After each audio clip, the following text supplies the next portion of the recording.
The Doppelganger Machine from BBC Radio, written by James Follett. In 1933, Charles Mason, or Captain Skipper, who was about to reach his 60s, was flying to Crichton in a plane carrying tons of Christmas letters to deliver. The plane was called Star of Paris. There were 3 passengers with him: Joe Kane, the wireless operator, Andrew Stewart, the navigator, and Miss Esther Cole, the company secretary. This was his final flight. It was not because he had reached the age of retirement. His company, the British Airways, was going broke. When they were closing to their destination and the captain saw a few clouds ahead, Charles told Andrew to contact a traffic control officer to inform him of the weather. Andrew tried to contact Officer Lim, but there was no response. Charles impatiently urged Andrew to try again. Don't be silly. Try them again. Yes, Captain, of course. Well, get on with it. Hello, Lim. This is Empire Airways Star of Paris calling over. Hello, Lim. Are you receiving me? Over. Finally, there was a response. The speaker said that he was calling from Downhill Air Base, not Crichton, and claimed that the crew was using the wrong frequency and wanted to verify their location. The crew felt odd as they were sure there were no air base in Downhill. The speaker asked whether the crew were drunk, as he claimed that there were no air base in Crichton either before hanging up. As Charles was still unable to contact Crichton, he decided to drop 2,000 feet to get a good view of the situation. Stuart, the navigator, began to survey the area. He had passed through that area a week before and was surprised to find so many structures and roads he had never seen before. It had 30-story buildings just like New York. The crew also shocked to see a plane nearby with no engines and windows. Charles thought they were large gliders. They turned on the radio to listen to the BBC. The BBC reported that President Hitler, aged 83, was gravely ill and was recommended to refrain from holding conference with the European leaders. The last meeting was held last Tuesday. The whole crew was baffled by the news. According to them, Hitler was still a chancellor. And when did he get such great influence in Europe? Charles was unable to land as below them were a vast view of Brussels sprouts. The fuel gauge indicated that the plane could only last for a few minutes. I've told you before, we're going to land at a proper aerodrome. My record... to hell with your record. If we don't land now, you won't have an aeroplane left, let alone a record. I'm the captain of this aeroplane, and I say we land at a proper field. We're going to Hounslow. Oh, don't be a fool, man. What will we find there? More goalposts, more Brussels sprouts? We've done emergency landings before, and this is an emergency. If we crash and there's an inquiry, I'll tell them I know this aeroplane a lot better than you do. When those gauges show empty, there's still a good 5 minutes fuel left. That's for crashing. Captain, over there! Then they saw what appeared to be landing strips, but it was too long. But they had no other choice. At last, they recognized a control tower and saw many more giant gliders there. The moment they landed, the whole crew was arrested. Travis, the person in charge of putting them in custody, had already been informed of the sightings of a biplane that was supposed to exist in a period before the World War appeared in the present. According to records, the plane's registration number was exactly the one that mysteriously went missing 41 years ago. In Travis' mind, the crew members were a hoax and the plane was a replica. They had to be charged by law. Charles refused to leave the plane as he had tons of Christmas letters to deliver. So Travis ordered his sergeant to take the mail to the post office. In his interrogation room, Travis began his questioning. He asked them their names. All I want is your name. I've just told you. Your real name. That is my real name. You've got my passport in front of you. I was coming to that in a minute. He even told Esther Cole, the company secretary, to think twice as her name sounded Jewish. After further questioning, Travis began to feel impatient. I don't mind a spot of entertainment now and again, but I'm likely to get bored very quickly, and when I get bored, I get extremely nasty. People make trouble for me, I can make trouble for them. So I suggest you answer my questions truthfully. Travis' attitude was quite bizarre over the crew of Star Paris, as they were sure Travis was, as well as his men, were English, not German, and that they were on British soil. Esther Cole, the company secretary, had a suspicion, but she immediately dismissed the thought as she thought it was too silly. But then, after a meeting with the senior officer about the letters, Travis was beginning to change his mind. I didn't think you believe it. Right now, Sergeant, I'd believe anything, even this. Well, I don't understand it. I was beginning to think it was all one big practical joke, but this...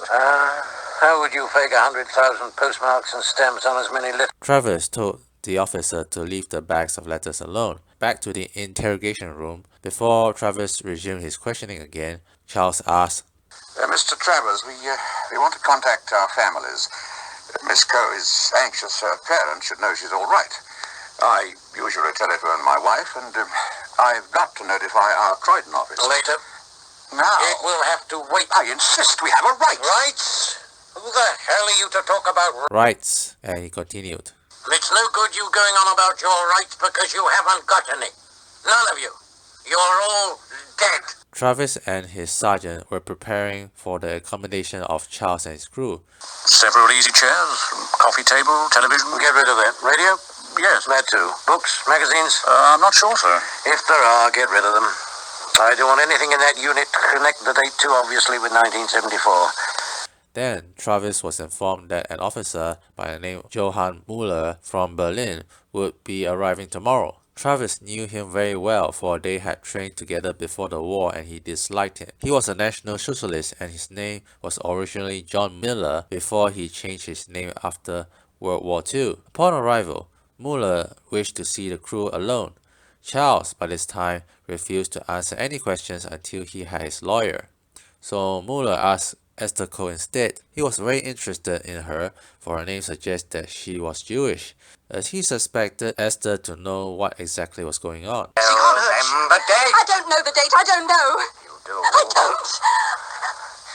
Is it 1950? Es ist 1974.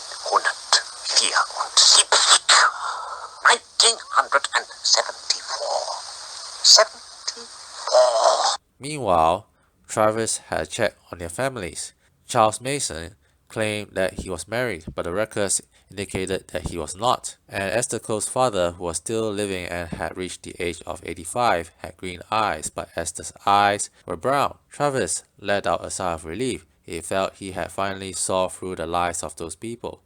In order to break their stories further, Travis invited a friend of his who was an aviation expert to check on how and where the plane was made. But his friend did not give Travis the conclusive evidence he wanted. His friend was certain that the plane was a genuine Armstrong Whitworth Argosy, not a replica. It was based on the fact that the plane used locking wires to secure nuts and bolts instead of self-locking nuts, which was far more cheaper and effective. The plane's wiring insulated with fabric was not something that could be bought in the present. What's more, a London tram ticket tooting to Wimbledon got caught within one of the seat cushions. Muller wanted Armstrong Whitworth Argosy to fly again next week. He wanted to conduct a scene reconstruction. He explained his theory on the whole affair to Travis. Supposing our present isn't their future. And what's that supposed to mean? Have you ever heard of parallel time continuums? Vaguely. They're not the sort of thing likely to crop up in my daily routine. Or mine, at least not until now. It was you who made me think of them. The color of Esther Coe's eyes? Exactly. In 1933, in our past, an aircraft carrying 4 people disappeared. That we know to be true, but it's only true of our past. And our past isn't necessarily the same as theirs. Try that one on a jury, especially one of your German juries. Suppose they're not lying. Now, we know our aircrew can't be the same aircrew that disappeared in 1933. That's what I've said all along. There must be an aircrew that disappeared in another 1933, in another universe existing in separate time and space to ours. These people could be living proof of Nielsen's parallel time continuum theory. I'm trying to explain that each universe has its own pattern, like the holes in a punch card, and once, just once, the holes in one card lined up with the holes in another, and time slipped through. Carrying 4 people in a bloody great biplane with him. Yes, at some point during their flight from Orly to Croydon, the holes lined up. There must have been a precise moment when they were existing outside of time and space, a fleeting second of disorientation. And you hope to pinpoint this moment by reconstructing that Flight. On that day, both Muller and Travis were out at sea. The biplane had already taken flight, carrying Charles and his crew members only. It was also carrying the Christmas mail as well, just like last week. The plane's movement was currently tracked down by the radar. When the biplane was approaching to where Muller and Travis were, the officer in charge of tracking the plane's signal exclaimed that the signal was slowly fading away. When the wireless operator on board the Star of Paris was contacting Lim, the plane signal disappeared completely. Hello, Lim. Will you answer, please? Over. Hello, Star of Paris. They're receiving you. Over. What's it like at Croydon? Over. Conditions good. Visibility 2 miles. Miles, 3,000 feet. Wind, north-northeast, 15 knots. Over. Thank you, Lim. Merry Christmas. It turned out that the crew of the Star of Paris, as if by some sort of miracle, had finally made it back to their own time. Hey, remember to sign up for my website and get some free reviews.